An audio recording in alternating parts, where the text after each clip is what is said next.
fourscore and 7 years ago. Hmm. You know, when you hear those words, they're not just words, are they?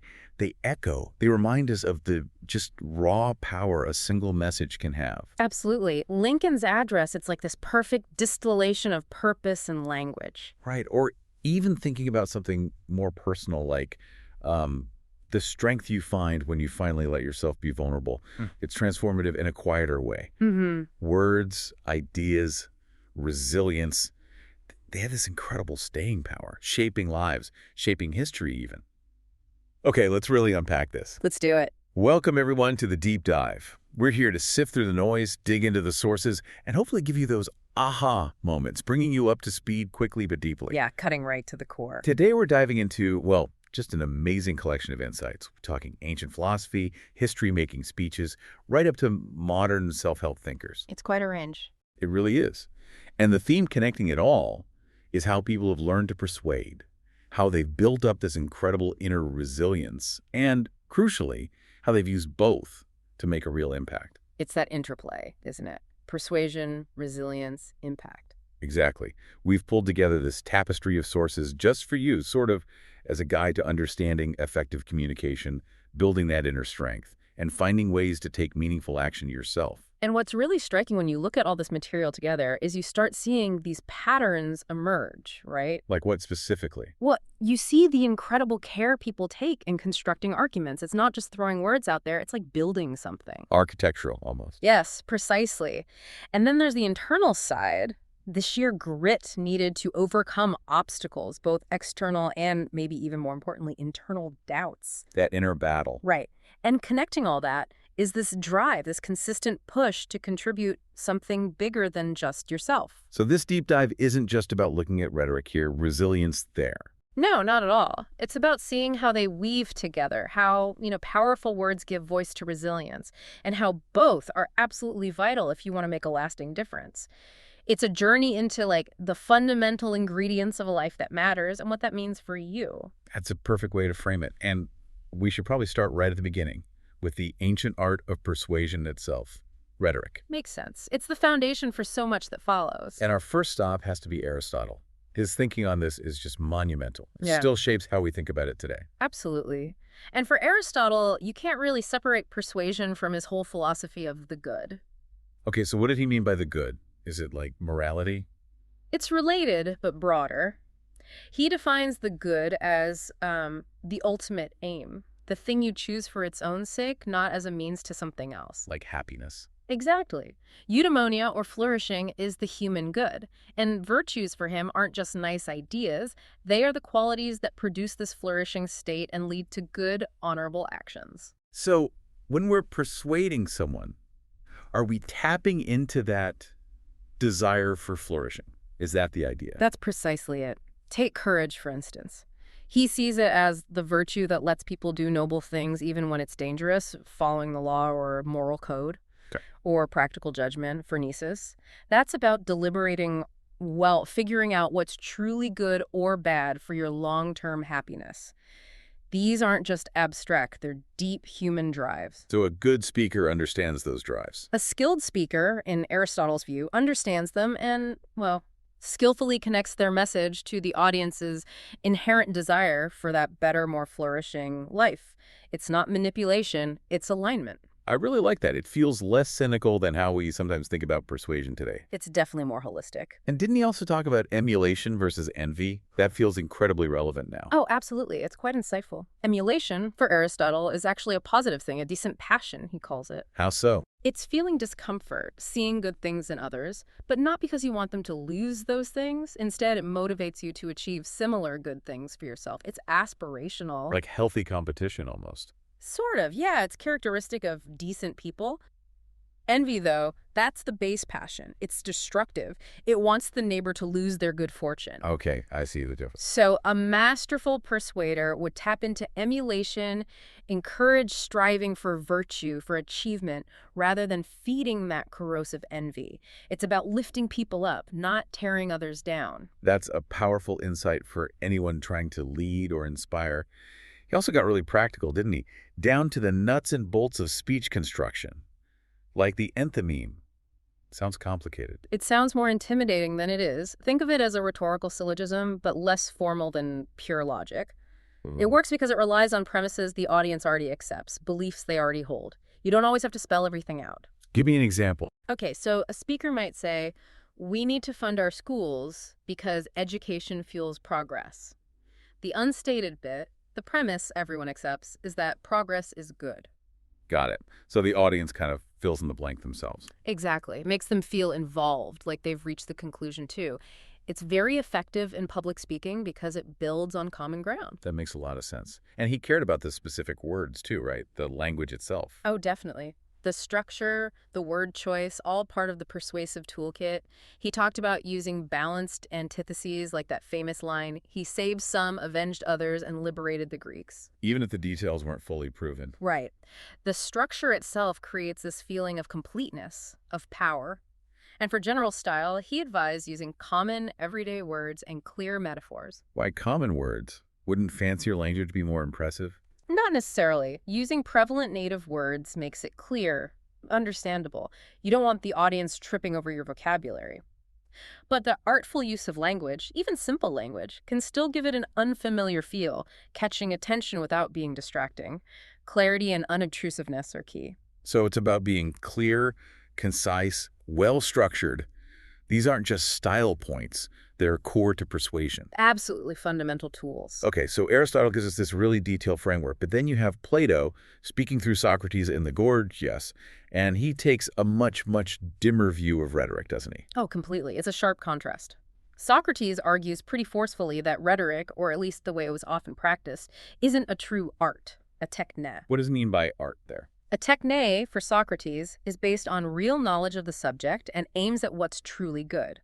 Think of medicine. A doctor uses knowledge to achieve health. But oratory, Socrates argues, is more like cookery. It's just a knack, an imperia. It aims to please, to create conviction, but without necessarily knowing or caring about what's genuinely good for the soul.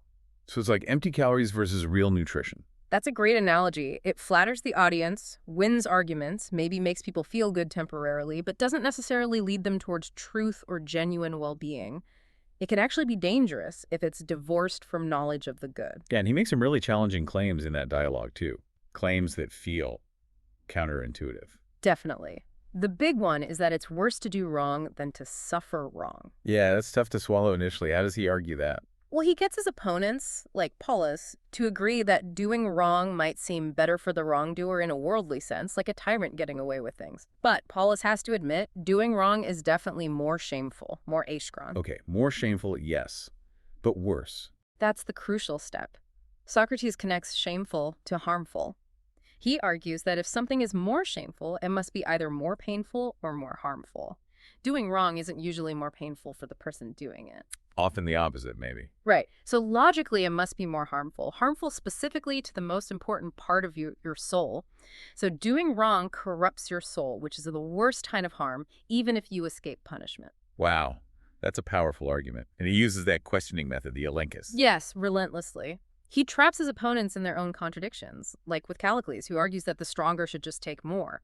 Socrates questions him mercilessly on what stronger actually means, showing how Callicles' definition falls apart and leads to morally unacceptable conclusions. So, for Plato, the real danger of rhetoric is its potential to corrupt the soul if it isn't guided by truth and a focus on genuine good. Precisely. An unexamined life, even a rhetorically successful one, risks deep inner damage. Okay, so we've got Aristotle building the system, Plato raising serious warnings. Let's jump forward a bit to ancient Rome, Cicero. He was a legendary orator himself, and he seems to have a much more practical, maybe even celebratory view of rhetoric's power. Absolutely. Cicero in De Orator really captures the sheer power of the orator in society. To hold assemblies of men, attract minds, move wills to where he wishes, and to divert them from where he wishes. That's huge influence. Massive. And for Cicero, it's not just about theory, it's about real-world impact, shaping public life. He stresses that the key skill is understanding your audience deeply. Like we were saying before. Exactly. Knowing what your fellow citizens think, feel, expect, and opine, that requires empathy, social intelligence, not just clever arguments. And he also laid out those 5 parts of eloquence. Yes, the traditional 5 canons: invention, finding arguments, arrangement, structure, style, verbal adornment, memory, and delivery. He discusses them but treats them more like a flexible toolkit for a master craftsman, not rigid rules you have to follow slavishly. Did he say anything about using humor? Because that seems like a classic persuasive technique. He did. He noted that wit and jesting can be very effective, especially, and this is interesting, when delivered with a serious or stern expression. Why is that? It makes the witty remarks seem even cleverer, more insightful, rather than just light or frivolous. It shows a sophisticated command, using humor strategically to disarm, connect, or even subtly criticize. It's all part of understanding the psychology of persuasion. And rounding out our look at the ancients, we have Quintilian. He seems to offer a very complete, almost lifelong guide to becoming an orator. Quintilian's Institutio Oratoria is incredible in its scope. It's basically a blueprint for educating the ideal orator citizen from childhood onwards. He insists on a really broad education. Starting with literature. Yes, extensive reading. Homer and Virgil are foundational for their sublimity and lofty sentiments. Then tragedy, some lyric poets, though he adds cautions about age appropriateness for certain poets. Why so much emphasis on poetry and literature for someone learning to speak in court or politics? Because for Quintilian, it wasn't just about vocabulary. It was about absorbing noble ideas, ethical frameworks, understanding human nature deeply. It shapes the whole person. So it's not just public speaking training, it's character formation. Exactly. The goal is the vir bonus discendi peritus, the good man skilled in speaking. He talks about teachers developing skills through exercises like narratives, eulogies, denunciations, practical stuff that builds towards legal and public speaking. And knowledge of the law and state was vital too. Absolute critical. He says the orator needs deep knowledge of civil law and of the custom and religion of the state to advise people properly and guide the community. An orator isn't just a performer, a mere reciter of the poets. They're a knowledgeable, ethical leader integrated into society. Did he also get into specific rhetorical techniques? Oh, yes. He details figures of speech like repetition for emphasis. He gives that powerful example about Catiline, where you, unmoved by the guard, unmoved by the patrols, unmoved by the terror, unmoved by the unanimity. You feel the weight building up. Precisely. And he discusses irony, allusion, things that add elegance and subtlety, acknowledging masters like Gorgias and Isocrates. For Quintilian, true oratorical power comes from this blend of vast knowledge, strong ethics, civic duty, and masterful command of language. It's the whole package. Okay, that gives us a really solid grounding in the classical thinking. Now let's shift to see rhetoric in action. How did these ideas actually play out? Let's look at some historical figures who used words to shape nations and movements.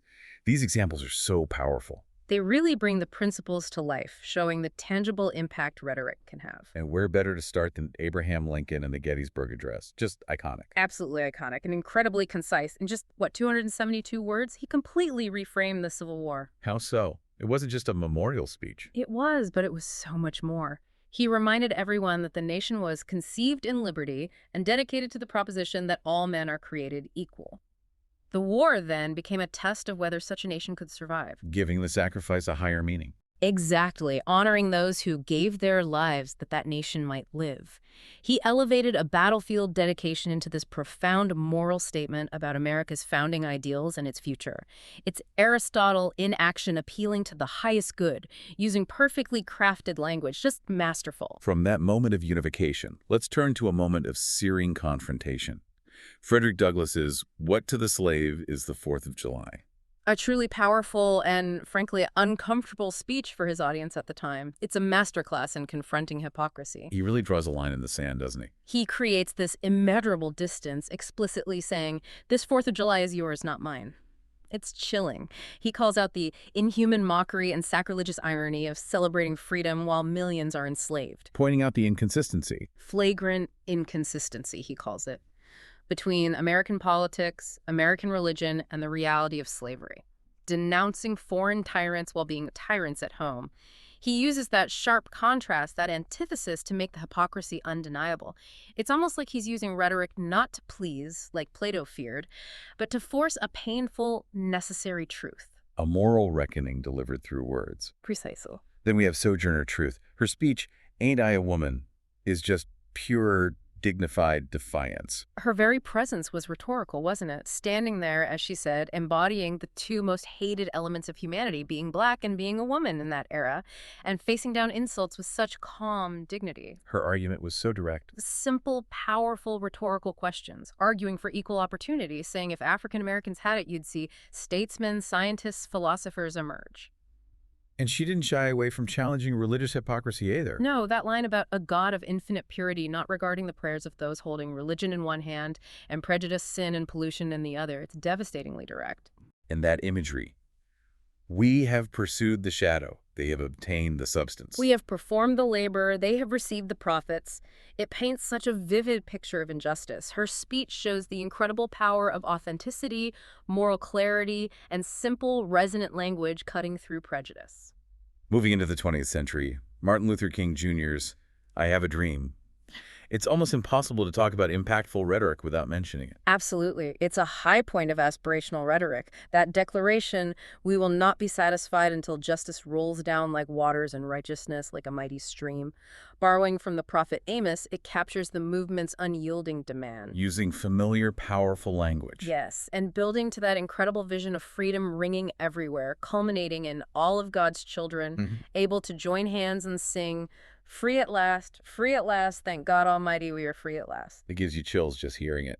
It's a masterclass. He connects the struggle of the present to this vivid, hopeful vision of the future, grounding it in shared American ideals and powerful biblical imagery. He paints the picture of the good they're striving for, just as Aristotle suggested. Let's shift gears slightly. Theodore Roosevelt, his rhetoric reshaped the role of government in America, didn't it? Particularly around corporations and conservation. He really did. At a time of huge industrial growth and consolidation, he used his office, his bully pulpit, to argue for expanding government power and regulation. To ensure fair play, as he put it. Exactly. Fair play for all, not just the powerful corporations. And his foresight on conservation was remarkable. That, quote, the term for the people must always include the people unborn as well as the people now alive. That's thinking generations ahead. A very different kind of long-term vision. It was. And he urged citizens to be active, to vote as good citizens, not just based on class interests, echoing that quintillion ideal of the engaged citizen. Even his views on peace were pragmatic, needing both sides to want it, but aimed ultimately at worldwide peace. And he argued labor deserved higher consideration than capital. He did, advocating for a living wage. His rhetoric was fundamentally about redefining government's responsibility towards its citizens and the future. Another pivotal moment. John F. Kennedy's inaugural address. That speech really set the tone for an era. It absolutely did, delivered right at the height of Cold War tension. That pledge to pay any price, bear any burden, meet any hardship, support any friend, oppose any foe to assure the survival and the success of liberty. So uncompromising. Incredibly bold. And he masterfully used rhetorical devices like antithesis. Ask not what your country can do for you, ask what you can do for your country, and parallel structure to drive his points home. And the theme of unity. Crucial. United there is little we cannot do. Divided there is little we can do. It was a call to collective action, to shared sacrifice, framing the challenges not just as American, but global. It galvanized a generation. And finally, for this section, let's look internationally. Mikhail Gorbachev's 1988 UN speech. You described it almost as rhetoric dismantling the Cold War. It felt like that at the time, and looking back, it really was a turning point. His announcement of a unilateral reduction in Soviet forces without waiting for negotiations or demanding anything in return. That was huge. It was unprecedented. It signaled a genuine shift. He declared it the beginning of a new era in world politics. It showed that rhetoric, when backed by bold, unexpected action, can fundamentally change the global conversation and create space for new possibilities, like appealing to a greater good global peace beyond just national interest. Okay, so we've seen the incredible power of words to shape the external world. But that power often comes from an internal place, right? Let's dive into that second major theme, cultivating resilience and inner power. Yes, because external impact so often starts with that internal work. A fascinating figure here is Russell H. Conwell, with his Acres of Diamonds. That lecture was incredibly popular for decades, wasn't it? It was the core message. The core message is surprisingly simple but profound. Your greatest opportunities are often right where you are, in your own environment, using your existing skills and connections. You don't always need to look elsewhere. The acres of diamonds in your own backyard. Exactly. He tells those memorable parables, Ali Hafed selling his farm to search for diamonds, only for the buyer to find a massive mine right there. Oh, the irony. Right. Or the professor who sells his land, unaware it contains a huge silver deposit. They're metaphors for overlooked potential. And he connected this to business success, too. Yeah, he told the story of A.T. Stewart learning the hard way that you have to first know the demand before investing. Success comes from meeting real needs that are right in front of you. So pay attention to your immediate world. Look closely before leaping far away. The opportunities might be closer than you think. Now, he also had some pretty strong views on poverty that might sound controversial today. He did, and it's important we present his view, as he gave it, impartially. He essentially argued that it is all wrong to be poor, and often linked it to personal or societal shortcomings. Which is a perspective that gets debated a lot. Absolutely. But it's also crucial that he acknowledged God's poor people whose circumstances were truly beyond their control. So it wasn't entirely simplistic. And he wasn't just focused on money, right? No, not at all. He actually warned that inherited money could be a curse if you haven't developed the character or wisdom to handle it if you haven't grown to it. He valued education, character, relationships, a good name, far more highly. True wealth was about more than just cash. Interesting. It raises that perennial question about individual responsibility versus systemic factors. A question still very much relevant. Let's switch back to ancient wisdom, this time Stoicism, with Seneca. He talks about the soul and true joy versus mere pleasure. Seneca makes a really sharp distinction there. Pleasure, for the Stoics, was often seen as fleeting, external, even a vice sometimes. But joy, that was different. How did he define joy? As an elation of spirit, a deep confidence in the goodness and truth of its own possessions, meaning inner virtues and wisdom. This joy, he said, never ceases and never changes into its opposite. It's internal, stable, resilient. And this comes from care of the soul. Yes. The soul is the source of our thoughts, words, actions. A sound and strong soul naturally leads to vigorous, energetic, virtuous expression. It's about cultivating your inner state. So it's not enough just to know what's right. You have to prepare the soul first. Exactly. Precepts, rules, advice, they aren't enough on their own. Seneca says you must first remove the conditions that are likely to stand in the way. Things like greed, fear, obsessive desires. You have to clear the ground, metaphorically speaking. Like freeing your hands so you can actually use the tools or weapons. That's his analogy. You need to free the soul from these burdens before it can effectively practice virtue and achieve that lasting joy. It's foundational work for resilience. And bringing that idea of inner strength into the most horrific circumstances, we have Viktor Frankl and logotherapy. Frankl's work is incredibly powerful, born from his own experience in Nazi concentration camps. Logotherapy is all about the search for meaning. Finding a reason to live, even in hell. Essentially, yes. He found that survival often depended on having something to live for. For him, it was holding on to the image of his wife, or the goal of eventually lecturing about the psychology of the camps. Using the suffering itself as potential future meaning. Right. He realized humans can find purpose even in the absolute worst moments, sometimes by actively forcing their minds to find a goal, a why. It's about that will to meaning, which he saw as the primary drive in humans. Even when everything else is stripped away, you can choose your attitude and find meaning. That idea of finding meaning is so crucial for resilience. Now let's connect this to some more contemporary perspectives on growth, starting with Brené Brown's work on vulnerability. Brené Brown has really shifted the cultural conversation around vulnerability, hasn't she? Definitely, moving it away from weakness towards Strength. She defines vulnerability as the core of all emotions, the birthplace of love, belonging, joy, courage, empathy, creativity. It's fundamental to being human. So the idea that vulnerability is weakness is just wrong. She argues it's a dangerous myth. Believing that means believing feeling is weakness, which cuts us off from connection in our own humanity. And she talks a lot about shame, too, which seems closely linked. Very closely. Shame, for her, is that intense fear of disconnection, the feeling of being unworthy or unlovable. It's what makes us afraid to be vulnerable. So how do we overcome that? Through what she calls wholeheartedness. People who cultivate worthiness do it through daily practices. Courage, which requires vulnerability. compassion for self and others, and connection. Vulnerability isn't the obstacle, it's the catalyst for these qualities. And understanding the difference between shame and guilt is important too. Crucial, especially for resilience.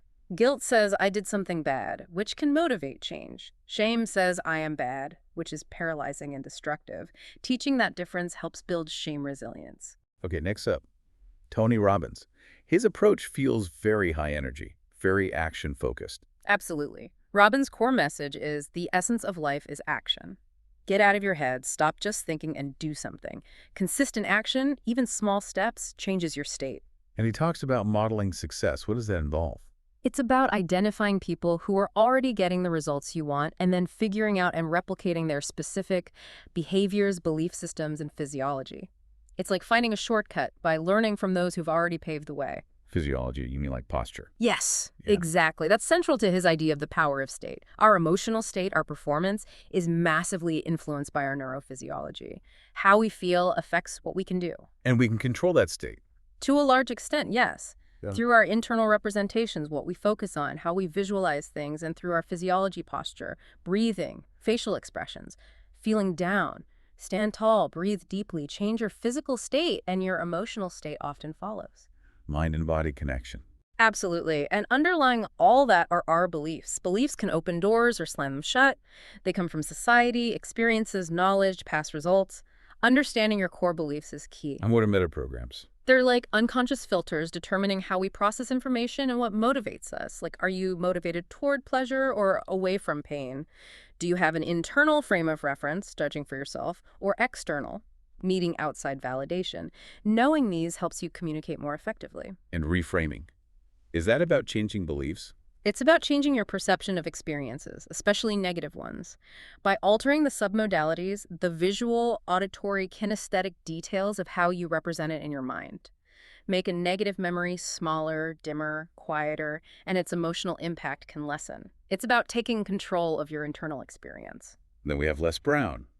His message feels very much about overcoming adversity and dreaming big. Les Brown's energy is infectious, and it comes from his own story of overcoming huge obstacles.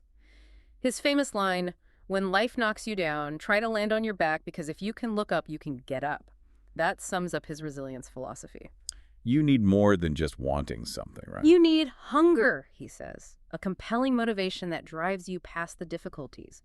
And goals need to be clear, well-defined, realistic, exciting, and meaningful. And crucially, you have to act on them. He encourages people to aim high, too. Definitely. Your reach should exceed your grasp, he quotes Daniel Burnham. Make no small plans. Set goals that stretch you, goals that maybe even serve a larger purpose beyond just yourself. And self-worth is foundational. Absolutely critical. Know your value. Building that inner self-worth is what gives you the courage to face fears and chase those big dreams. And finally, in this section, Zig Ziglar. He also focuses a lot on attitude and belief for achieving success. Ziglar really emphasizes that success isn't about luck. It's about pluck, identifying goals, using your talents, and working hard with dedication. Belief seems central for him, too. Immensely. A goal properly set is partially reached, he says, because setting it affirms your belief that you can achieve it. That conviction is powerful. And that famous quote about attitude. It's your attitude and not your aptitude that determines your altitude. Your mindset, your disposition is more important than raw talent alone. He had an interesting take on the subconscious mind, too. Yeah, he called it the dream employee. Treat it well with positivity, belief, respect, and it works wonders for you. Treat it poorly, fill it with negativity and doubt, and it essentially sabotages your efforts. It highlights the power of positive self-talk and belief. So we've journeyed from ancient rhetoric to modern resilience strategies. Now let's bring it all together in this final section, the purpose-driven life. How do people combine these skills, communication, and inner strength to actually make a difference? This is where it culminates, right? Where rhetoric and resilience fuel meaningful action in service of something larger. And Kurt Vonnegut seems like an interesting starting point. His message seems so simple, yet so profound. Be kind. It really cuts through, doesn't it? His one rule. God damn it, you've got to be kind. He loved the Sermon on the Mount for its emphasis on mercy. The only good idea we have had so far, he quipped. He also felt a connection to abolitionists. Yes, driven by what he called inherited guilt over slavery, fighting for universal human rights. He had this deep moral core, often expressed with that characteristic mix of humor and despair. Despair about the planet, contempt for warmongering politicians. Right. And he also celebrated the quiet resistance, like librarians fighting anti-democratic bullies. He saw purpose in challenging injustice and simply advocating for basic human decency and kindness. From literary commentary to the legal battlefield, Ruth Bader Ginsburg. Her life was a masterclass in using legal skill and strategic rhetoric for purpose. Absolutely. RBG was deeply inspired by the Universal Declaration of Human Rights, that commitment to human dignity, and she translated that into decades of meticulous legal work fighting sex discrimination. Cases like Reed v. Reed, Frontiero v. MI, they fundamentally changed the landscape. They did. Before 1971, women consistently lost sex discrimination cases at the Supreme Court. Her strategy was often incremental, using seemingly small cases to establish broad principles of equality. It was brilliant legal and rhetorical work. And her voice wasn't just in the majority opinions, right? Her dissents became incredibly powerful. Yes. Especially later in her career. Reading her dissents from the bench became this powerful rhetorical act. As Linda Greenhouse noted, she found her voice in dissent, using it to shape public understanding and potentially influence future courts, like on the Medicaid expansion issue. So even in disagreement, there was purpose. A profound purpose, and she always highlighted foundational cases like Loving v. Virginia, striking down bans on interracial marriage as affirming that fundamental freedom to marry. Her entire career was purpose-driven advocacy for equality under law. Shifting to the world of business and leadership, Simon Sinek's Start With Why has had a huge impact. It's such a simple but powerful idea. People don't buy what you do, they buy why you do it. Why is that so important? Because, as Sinek argues, failing to communicate your why, your purpose, your core belief just leads to stress and doubt. People connect with purpose, not just features or services. He uses Apple as a key example. Yes. Their why is about challenging the status quo, empowering individuals. That purpose infuses everything they do and inspires incredible loyalty. The what the products can change, but the why remains consistent. And this applies beyond business. Absolutely. It applies to any organization, any movement, any leader. And he makes the crucial point that money isn't the why, it's a result.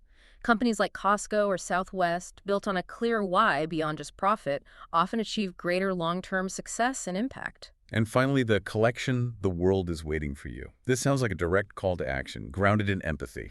It really is. It talks about this idea of an empathy deficit disorder in society and calls for pragmatic solidarity. Pragmatic solidarity, what does that mean? It means moving beyond just feeling empathy or compassion. It means linking those feelings to reasoned plans and taking meaningful action to fight real-world problems, discrimination, poverty, health crises. So empathy plus action. Exactly. Harnessing empathy, but channeling it effectively. The collection stresses how much the world needs the talent and smarts and goodwill of the next generation to tackle these huge global challenges. It's a powerful call to put purpose and empathy into concrete action. So if we try and, pull all these threads together, what we've really seen is this amazing through line. It starts with understanding language, like Aristotle and Quintilian taught us how to build arguments, how to educate citizens. Yeah, foundations. Right. Then we see that power unleashed by figures like Lincoln, Douglas, King, RBG, using words to reshape justice, redefine nations, fight for rights, even end conflicts like Gorbachev did. Rhetoric making a real-world difference. Huge difference. But underpinning that, there's the inner work. The resilience championed by Seneca's focus on the soul, Conwell's belief in finding opportunity within, Frankl's desperate, vital search for meaning. That internal fortitude. And the modern thinkers, Brené Brown showing vulnerability is courage, Tony Robbins demanding action and state management, Les Brown insisting on hunger and self-worth, Zig Ziglar on attitude. It's all about building that inner power. And finally, it connects to purpose. Yes. Vonnegut's call for kindness, Ginsburg's fight for equality, Sinek's start with why, the call for pragmatic empathy. It all points towards using those developed skills, the communication, the resilience for something bigger. They aren't separate things. They feed each other. Mastery of self, mastery of language, directed towards meaningful impact. That seems to be the common thread in a truly impactful life. That really brings it all together. And it leaves us with a really important question, something for you, our listeners, to think about. Considering everything we've touched on today, from ancient rhetoric to modern resilience, from inner work to outer impact, what really stands out to you?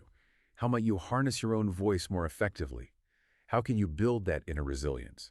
Where are your acres of diamonds, those untapped opportunities for growth and contribution? And maybe most importantly, what's a compelling why that could fuel your actions and inspire others? Something definitely worth reflecting on. Thank you so much for joining us on this deep dive.